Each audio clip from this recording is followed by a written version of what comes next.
1880 के दशक का यूरोप बदलाव के दौर से गुजर रहा था। इंडस्ट्रियलाइजेशन की बयार में मशीनों का युग आरंभ हुआ। ठीक इसी दौर में फैशन की दुनिया तेजी से बदल रही थी। हाथ की कारीगरी दिखाने वाले माथा पीट रहे थे क्योंकि मशीनें उनके हुनर को मुंह चिढ़ाने लगी थी, जिसके चलते इन हुनरमंदों की आबादी हताश थी। इस निराशा में चेकोस्लोवाकिया के जिलिन शहर में रहने वाला एक छोटा सा मोची परिवार भी उजड़ने लगा था। कई पीढ़ियों से जूता बना रहे इस परिवार के हाथ से सिले जूतों का अलग ही रौला था, लेकिन मशीन से सिले जूतों के आगे टिकना अब मुश्किल हो गया था। अपनी बर्बादी के दिन गिन रहे मोची के बड़े बेटे को एक आइडिया आया जिसने सारा खेल पलट दिया। इस एक आइडिया ने छोटे से गांव जिलिन में बनने वाले जूतों को 70 से ज्यादा देशों तक पहुंचा दिया। टॉमस नाम का ये लड़का आधुनिक मशीनों के साथ जूते बनाने की शुरुआत करना चाहता था, लेकिन फैमिली की फाइनेंशियल कंडीशन काफी खराब थी। पिता ने हाथ उठा लिए। ऐसे में टॉमस ने अपने भाई एंटोनिन और बहन एन्ना को अपने प्लान में शामिल कर लिया। तीनों ने मिलकर करीब $320 जुटाए, अपनी पुरानी दुकान को रेनोवेट किया, किश्त पर 2 सिलाई मशीनें खरीदी गई और उसे गांव के ही 2 पुराने कमरों में सेट कर दिया गया। उधार पर रॉ मटेरियल खरीदा गया और फिर इन लोगों ने 1894 में अपने बिजनेस की शुरुआत कर दी। लेकिन साल भर के अंदर ही बिजनेस डूबने लगा। चमड़े के दाम आसमान छूने लगे। उधार के रॉ मटेरियल से इन्होंने जूते तो बना लिए थे, लेकिन महंगाई के दौर में लोगों ने चमड़े का जूता खरीदना ही बंद कर दिया था। ये वो दौर था जब सिर्फ अमीर लोग ही हाथ से सिले चमड़े के जूते पहना करते थे।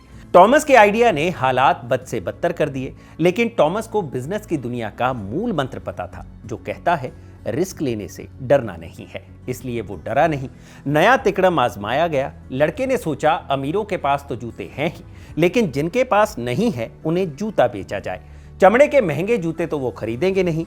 ऐसे में कुछ जुगाड़ कर रेट कम करना होगा। टॉमस ने कपड़े के जूते बनाने की सोची। इस तरह कैनवस शूज का आइडिया आया। वजन में हल्के, दिखने में अट्रैक्टिव, स्टाइलिश और टिकाऊ। सबसे बड़ी बात, चमड़े के मुकाबले काफी सस्ते। इन कपड़ों के जूतों ने इतने बॉक्स टिक कर दिए थे कि उनकी खरीद बढ़ गई, क्योंकि उसका टारगेट ऑडियंस चमड़े के जूतों से बहुत बड़ा था। जिलिन में बनने वाले जूते चेकोस्लोवाकिया के शहरों में बिकने लगे। तभी टॉमस ने दूसरा दांव चला। उसने कपड़े और चमड़े को मिलाकर एक नया जूता बनाया जो बिल्कुल यूनिक था, अपने आप में दुनिया का पहला प्रोडक्ट। उसका नाम रखा बटोव्की। इस स्टाइलिश जूते का ऐसा क्रेज बढ़ा कि यह चेकोस्लोवाकिया से निकलकर पूरे यूरोप में फैल गया। हर कहीं इसी जूते की डिमांड थी और फिर एक दिन इसकी एंट्री भारत में भी हुई। जूतों के इस ब्रांड ने भारत के लोगों के बीच अपनी ऐसी पहचान बनाई कि ये सिर्फ जूते चप्पल बेचने वाला ब्रांड ना होकर बचपन का नॉस्टैल्जिया बन गया और ऐसी गहरी छाप छोड़ी कि ज्यादातर लोगों को लगता है कि ये कंपनी विदेशी नहीं बल्कि भारत की ही है। हम बात कर रहे हैं बाटा की। तो किस्सा के इस एपिसोड में हम सुनाएंगे कहानी घोर देसी लगने वाली विदेशी शू कंपनी बाटा की। कैसे यूरोप की एक कंपनी भारत के गांव-गांव तक पहुंची, कैसे इसके जूते चप्पल खरीदना भारत के लोगों के लिए मानो परंपरा सी बन गया। बात उस नॉस्टैल्जिया की भी करेंगे कि कैसे आज भी हमें बाटा अपने बचपन की यादों तक ले जाता है। नमस्कार, मैं हूं भूपेंद्र सोनी और आप देख रहे हैं खबर गांव और ये किस्सा है विदेशी लेकिन दिल से देसी कंपनी बाटा का।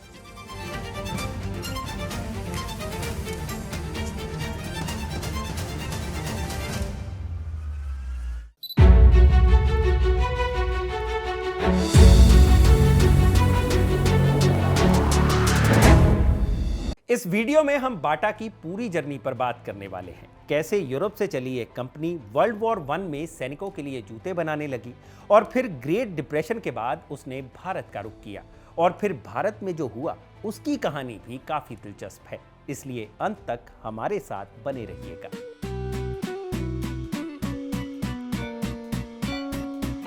सबसे पहले बात आइडिया की। 1760 के दशक में ब्रिटेन में एक क्रांति शुरू हुई। इंसानी मशीनों को हटाकर लोहे की मशीनों से काम करवाने की क्रांति।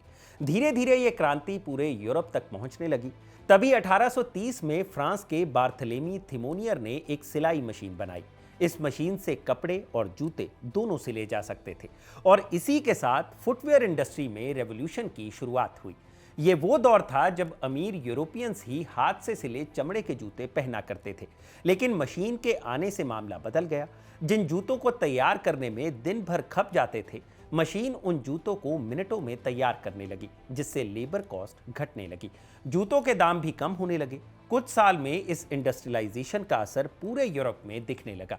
हाथ से काम करने वाले मोचियों का बिजनेस खटाई में पड़ने लगा। इसी से परेशान था चेकोस्लोवाकिया के छोटे से शहर जिलिन में रहने वाला एक मोची परिवार। ये बाटा परिवार कई पीढ़ियों से हाथ से सिले हुए जूते बनाने का काम कर रहा था। पूरी फैमिली इस काम में लगी हुई थी, लेकिन इंडस्ट्रियलाइजेशन के चलते इस फैमिली के बिजनेस पर भी काफी बुरा असर हुआ था। लोगों को मशीनों से सिले नए नए डिजाइन के सस्ते जूते पसंद आने लगे थे। ऐसे में परिवार का बड़ा बेटा टॉमस बाटा सोचता है कि अगर फैमिली बिजनेस को जिंदा रखना है तो फिर मशीनों का सहारा लेना ही पड़ेगा। टॉमस अपना आइडिया घर वालों के सामने रखता है, लेकिन परिवार के पास इतना पैसा नहीं था कि वो सिलाई की मशीनें खरीद सके, एक प्रोडक्शन यूनिट तैयार कर सके। पिता अपने बेटे के सामने हाथ खड़े कर देते हैं। ऐसे में टॉमस अपने भाई एंटोनिन बाटा और छोटी बहन एन्ना बाटा को अपने प्लान में शामिल कर लेते हैं। तीनों भाई बहन मिलकर $320 जुटाते हैं।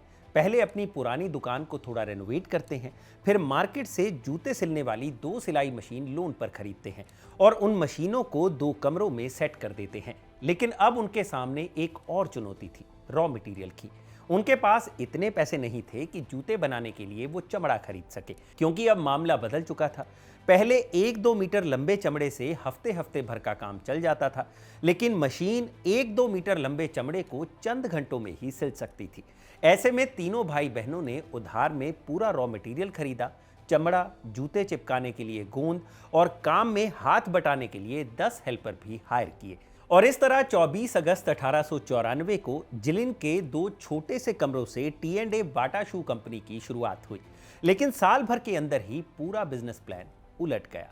चमड़े के दाम तेजी से बढ़ने लगे, जिसके चलते मार्केट में चमड़े के जूतों की डिमांड कम होने लगी। बाटा के पास जूते बनकर तो तैयार थे, लेकिन उन्हें खरीदार नहीं मिल रहे थे।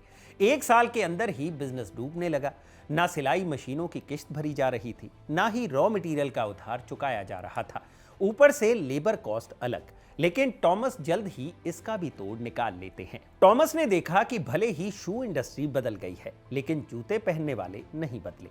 आज भी सिर्फ अमीर लोग ही चमड़े के जूते पहन रहे हैं। पहले ये लोग हाथ से सिले जूते पहनते थे, अब मशीन से बने जूते पहन रहे थे। ऐसे में टॉमस अपना कस्टमर बेस बढ़ाने की सोचते हैं और इसके लिए उन्हें अमीरों से इतर बाकी लोगों के लिए जूते बनाने की जरूरत थी, जिनकी क्वालिटी बढ़िया हो और दाम भी कम हो। ऐसे में टॉमस ऐसे लोगों को टारगेट करते हैं जो महंगे दामों की वजह से जूते नहीं खरीद पा रहे थे, या फिर गिग वर्कर्स जो दिन भर शारीरिक मेहनत करते थे। उनके लिए चमड़े के जूते कंफर्टेबल नहीं थे। ऐसे में टॉमस कम कीमत वाले कैनवस शूज बनाते हैं, कपड़े से बने आरामदायक जूते, दिखने में स्टाइलिश, दौड़ने भागने वजन उठाने में बिल्कुल परफेक्ट और दाम बिल्कुल बजट वाला।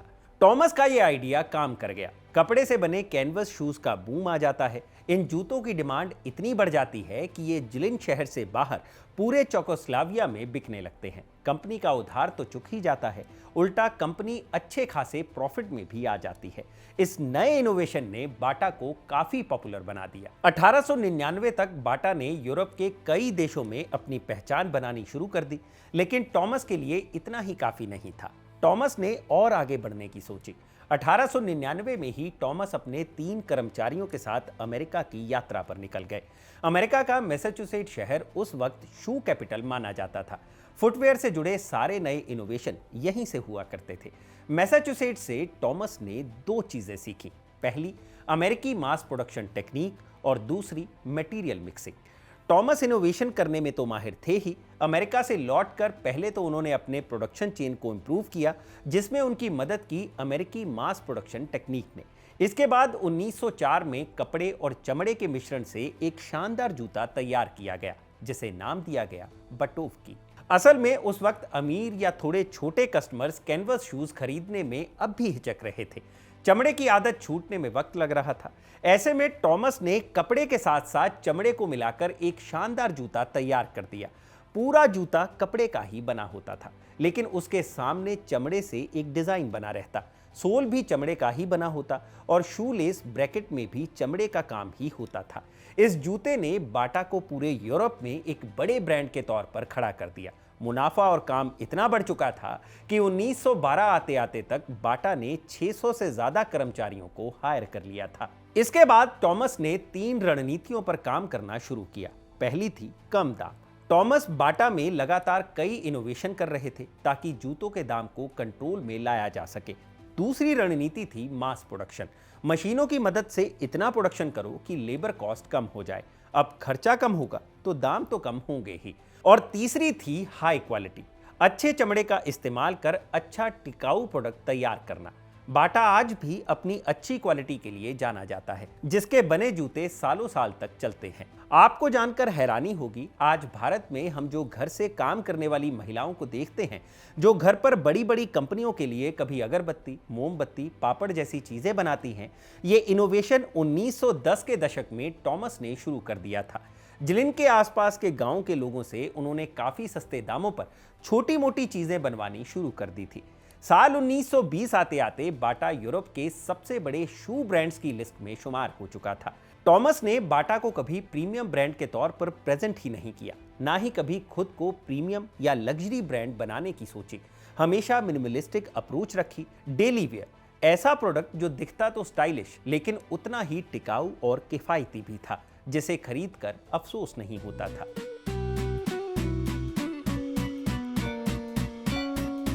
अब आते हैं उस किस्से पर जब बाटा की एंट्री भारत में हुई। हालांकि इसके पीछे कोई एक कारण नहीं था, इस फैसले में कई फैक्टर्स शामिल थे। साल 1914 में जब यूरोप पहले विश्व युद्ध की मार झेल रहा था, तब यह जंग बाटा के लिए बहुत बड़ी अपॉर्चुनिटी बनकर सामने आई। बाटा ने इस जंग में सेना के साथ टाई अप किया और सेना के लिए जूते बनाने शुरू कर दिए। इससे बाटा ने मोटी कमाई की, लेकिन कुछ सालों बाद ये सारा प्रॉफिट जाता रहा। दरअसल फर्स्ट वर्ल्ड वॉर के चलते दुनिया में चीजों की डिमांड बढ़ गई थी। अमेरिका और जापान के बड़े बड़े कारखाने भर भर के प्रोडक्शन कर रहे थे।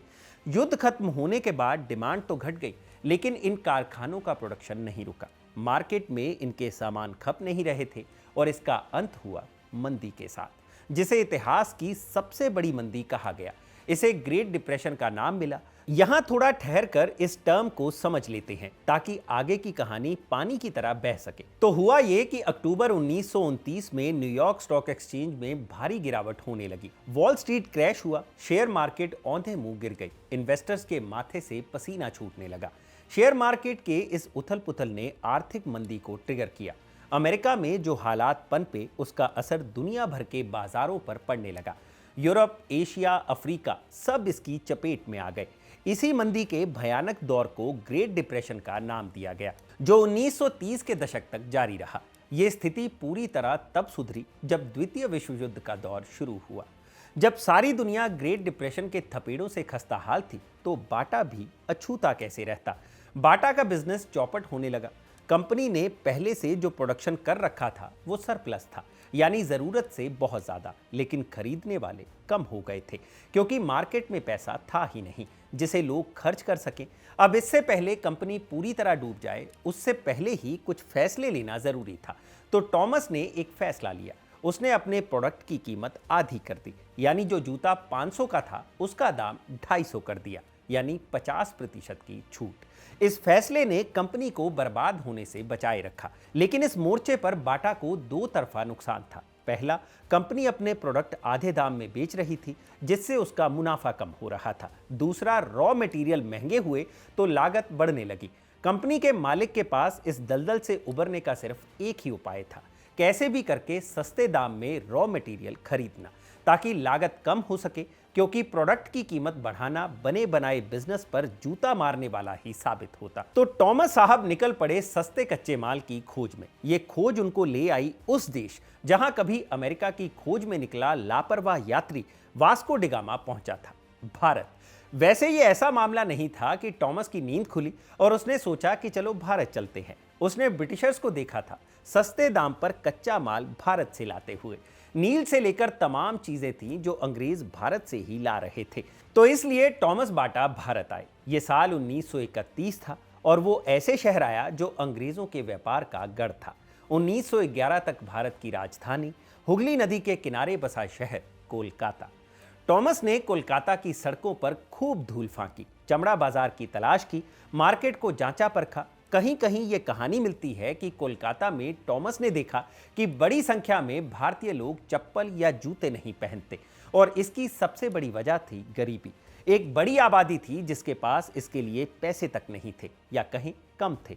तो दो एक्सट्रीम तस्वीरें दिखी। जिन लोगों के पैर में जूते थे वो पैसे वाले थे जो महंगे जूते अफोर्ड कर सकते थे।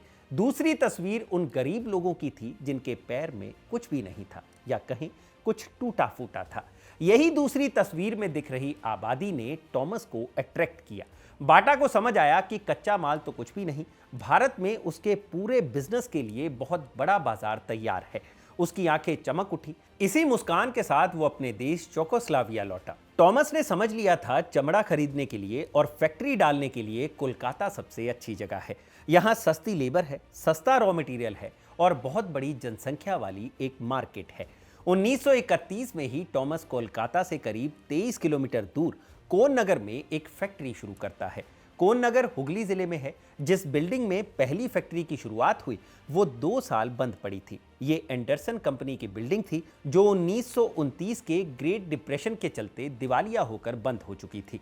इसी बिल्डिंग को बाटा अपना पहला ठिकाना बनाता है। चेकोस्लोवाकिया से 75 एक्सपर्ट्स की टीम लेकर आता है और इस तरह पहली फैक्ट्री की शुरुआत होती है। कोलकाता में फिलहाल बाटा का काम शुरू ही हुआ था कि 1 साल बाद टॉमस वापस से कोलकाता के टूर पर आता है, लेकिन इस बार वो अपने प्राइवेट जेट से आया था। कुछ दिन डील चलती है, फिर कोलकाता के साउथ में मौजूद एक बहुत बड़े इलाके को अक्वायर कर लिया जाता है और इस तरह 28 अक्टूबर 1934 को इस जमीन पर शुरुआत होती है देश के पहले टाउनशिप प्रोजेक्ट की, जो आगे चलकर कहलाता है बाटा नगर। एक ऐसा टाउनशिप जहां कंपनी के कर्मचारियों के लिए घर, हॉस्पिटल, बच्चों के लिए स्कूल, एंटरटेनमेंट की सारी सुविधाएं मौजूद थीं, ताकि चेकोस्लोवाकिया से आने वाली बाटा की टीम और लोकल लोगों के बीच अच्छा खासा सामंजस्य बनाया जा सके। और फिर 1936 तक कोन नगर की पूरी फैक्ट्री को बाटा नगर में ट्रांसफर कर दिया जाता है।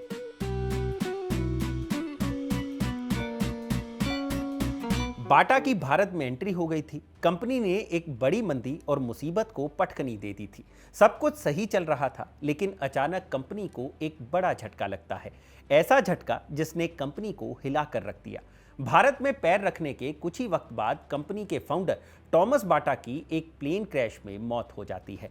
टॉमस के परिवार के लिए यह किसी त्रासदी से कम नहीं था। घर का चिराग बुझ गया, जिसके बाद कंपनी की पूरी जिम्मेदारी संभाली उनके बेटे ने, जिसका नाम था थॉमस बाटा। थॉमस ने काम संभाला और फिर उसकी परीक्षा लेने के लिए एक मुसीबत मुंह बाए खड़ी हो गई। वही परीक्षा जो उनके पिता 1914 में दे चुके थे। क्या हुआ ऐसा? दरअसल गाड़ी पूरी तरह पटरी पर लौटने ही वाली थी कि कुछ हिले हुए दिमागों के हुक्मरानों ने तय किया कि हम गैंग वॉर करेंगे। एक से मन भरा नहीं था तो दूसरा शुरू हुआ। साल 1939 में इस गैंग वॉर को इतिहास की किताबों में वर्ल्ड वॉर 2 का नाम मिला है। दूसरा विश्व युद्ध बाटा के लिए चुनौतियां लेकर आया। चेकोस्लोवाकिया पर नाजी जर्मनी का कब्जा हो गया और नाजियों ने बाटा की कई प्रॉपर्टीज और फैक्ट्रीज पर कब्जा कर लिया। टॉमस के भाई एंटोनिन बाटा ने कंपनी को बचाने की कोशिश की, लेकिन उन पर नाजियों के साथ सहयोग का आरोप लगाया गया, जिसके बाद 1941 में एंटोनिन को चेकोस्लोवाकिया छोड़कर ब्राजील में शिफ्ट होना पड़ा। युद्ध के बाद चेकोस्लोवाकिया की कम्युनिस्ट सरकार ने बाटा की संपत्तियों का राष्ट्रीयकरण कर दिया, जिसके बाद 1945 में थॉमस ने कंपनी को चेकोस्लोवाकिया से ब्रिटेन में शिफ्ट कर दिया और वहां बाटा डेवलपमेंट लिमिटेड का नया ऑफिस खोला। और इस तरह इस कंपनी ने अपना business Asia, middle east, Africa और लैटिन अमेरिका तक फैलाना शुरू कर दिया। भारत का बिजनेस तो अच्छा खासा चल ही रहा था। वैसे तो शुरुआती दौर में बाटा को भारत में ज़्यादा परेशानी नहीं आई। 1930 और 40 के दशक में भारत में जैपनीज फुटवेयर कंपनियों का कब्जा था, जो अच्छे महंगे चमड़े के जूते बनाया करती थी, जिसे अमीर लोग पहना करते थे। दूसरी तरफ थे मिडिल और लोअर मिडिल क्लास इंडियंस, जो लोकल मोची के हाथ से सिले जूते चप्पलों पर निर्भर थे। ऐसे में बाटा ने 4 चीज़ों का इस्तेमाल किया। पहली, किफ़ायती दाम। बाटा ने बिल्कुल सस्ते और टिकाऊ जूते चप्पल बनाए। बाटा को मिडिल और लोअर मिडिल क्लास के लग्जरी ब्रांड की तरह प्रमोट किया गया। ऑफिस जाने वालों के लिए अलग लेदर के चप्पल, रोजमर्रा के काम करने वालों के लिए अलग से बरसाती चप्पल लॉन्च की गई। दूसरा था लोकलाइजेशन। बाटा को पता था कि यहां सस्ते के नाम पर कैनवस शूज से काम नहीं चलेगा। भारत की ऊबड़ खाबड़ सड़कों पर चलने और काम करने वालों के लिए रबर के बने मजबूत सैंडल्स और चप्पल बनाने होंगे। तीसरा था नेटवर्क। टॉमस बाटा ने भारत में एंट्री ही इसलिए की थी क्योंकि यहाँ की जनसंख्या काफ़ी ज़्यादा थी और इतनी बड़ी जनसंख्या को कैटर करने के लिए बाटा ने जल्द ही देश में कई बड़े स्टोर्स खोले। 1934 में कोलकाता में शुरू हुए बाटा नगर के बाद 1950 में बिहार के पटना में बाटागंज की शुरुआत हुई। उत्तर भारत को कवर करने के लिए हरियाणा के फरीदाबाद में फैक्ट्री डाली गई। हालांकि यह फैक्ट्री अब बंद हो चुकी है, लेकिन उस जगह को आज भी बाटा चौक के नाम से जाना जाता है। मेट्रो स्टेशन का नाम भी बाटा चौक ही है। 1980 में बाटा ने साउथ इंडिया में विस्तार किया। तमिलनाडु के होसुर में पहली फैक्ट्री 1980 में खुली और 1990 में कर्नाटक के पेजनूर में दूसरी फैक्ट्री खोली गई। चौथा काम था मार्केटिंग। बाटा की मार्केटिंग ही यही थी कि मिडिल और लोअर मिडिल क्लास का लग्जरी ब्रांड जो सोबर फुटवेयर बेचता है, जो काफी मजबूत भी होते हैं। इसी मार्केटिंग के दम पर बाटा ने पहले जापानीज ब्रांड को ठिकाने लगाया और फिर 1980 में शुरू हुए लोकल ब्रांड खादिम्स और पैरागॉन से भी कंपीट किया। लेबर यूनियन की समस्या हो या फिर लिबर्टी, पैरागॉन और खादिम्स जैसे ब्रांड से मार्केटिंग के लेवल पर निपटना, बाटा ने यह सब बाखूबी किया। 1939 तक भारत में बाटा के 86 से ज्यादा स्टोर खुल चुके थे, जिनमें 4000 से ज्यादा लोग काम करते थे। 1972 में कंपनी ने 6 करोड़ 70 लाख डॉलर का रेवेन्यू कमाया, लेकिन सरकार के सामने ये कंपनी कमजोर साबित हुई। ठीक वैसे ही जैसे चेकोस्लोवाकिया सरकार ने बाटा का राष्ट्रीयकरण कर दिया था। 1970 में भारत सरकार द्वारा भी बाटा को स्थानीय हिस्सेदारी बढ़ाने के आदेश दिए गए। 1973 में बाटा इंडिया एक पब्लिक लिमिटेड कंपनी बन गई और उसने खुद को बॉम्बे स्टॉक एक्सचेंज में लिस्ट किया। शुरुआत में कंपनी की 100% हिस्सेदारी पेरेंट कंपनी बाटा शू ऑर्गेनाइजेशन के ही पास थी, लेकिन सरकार ने विदेशी कंपनियों को अपनी हिस्सेदारी कम करने के लिए मजबूर किया, जिसके चलते बाटा को अपनी 40% हिस्सेदारी भारतीय निवेशकों और जनता को बेचनी पड़ी।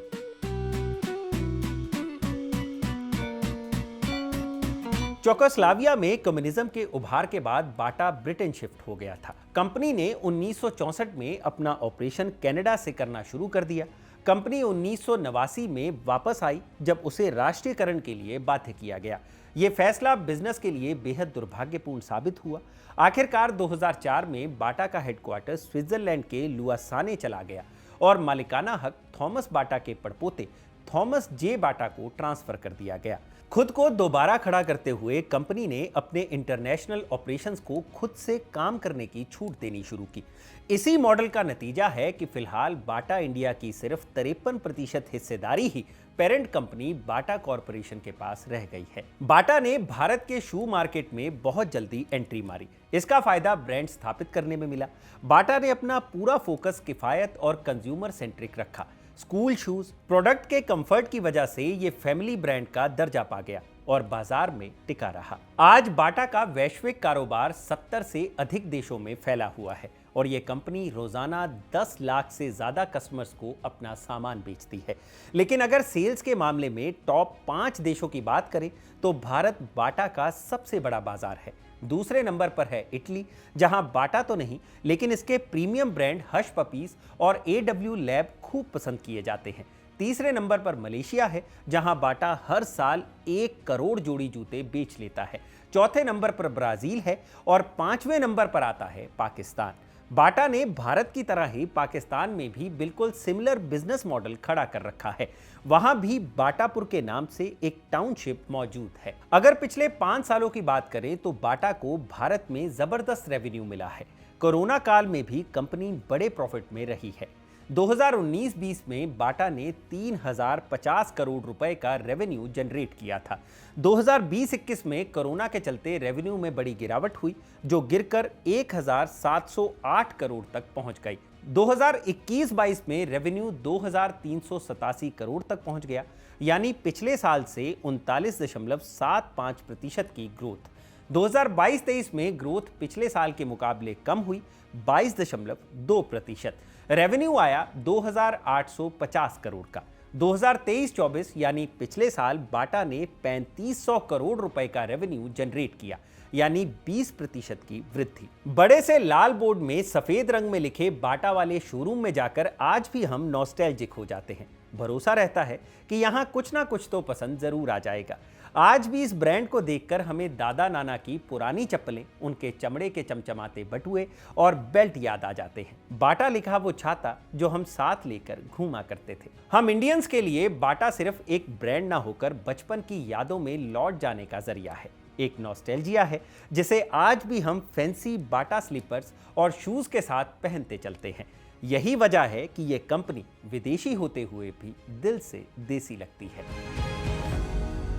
तो ये था बाटा से जुड़ा पूरा किस्सा, जिसे लिखा था मेरे साथी हिमांशु और आकाश ने, और इसे कैमरा के पीछे रिकॉर्ड किया है मेरे साथी अयान ने। आपको यह किस्सा कैसा लगा हमें कमेंट सेक्शन में जरूर बताइएगा, और किस्सा के और एपिसोड भी आप हमारी किस्सा बाय भूपिंदर की लिस्ट में जाकर देख सकते हैं। और आगे भी और किस्सा देखने के लिए जुड़े रहिए हमारे साथ खबरगांव पर। शुक्रिया।